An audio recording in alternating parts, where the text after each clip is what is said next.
আচ্ছা ভাই, জি ভাইয়া। আমার 100 টাকা দিবা? টাকা দিয়ে কি করবো তুমি? চকলেট খাবো, চকলেট।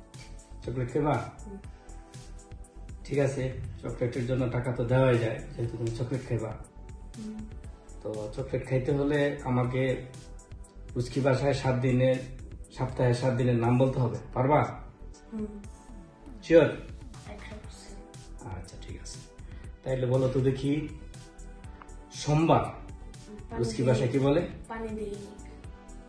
মঙ্গলবার, вторник, বুধবার, среда, বৃহস্পতিবার, четверг, শুক্রবার, пятница, শনিবার, суббота, রবিবার। воскресенье। ওহ ধন্যবাদ, চমৎকার। আর এখন আমি 100 টাকা দিব, তুমি চকলেট খেবা, ঠিক আছে? তোমাকে প্রত্যেক দিন 10 টাকার প্রশ্ন করবো, 10 টাকার উত্তর দিবা, 100 টাকা পাইবা, চকলেট খেবা। আচ্ছা। চকলেটও খাবা, আবার মাঝে মাঝে আইসক্রিম কিনে খাবা অথবা ফল কিনে নিয়ে খাবা, পারবা না? ধরো। ওকে।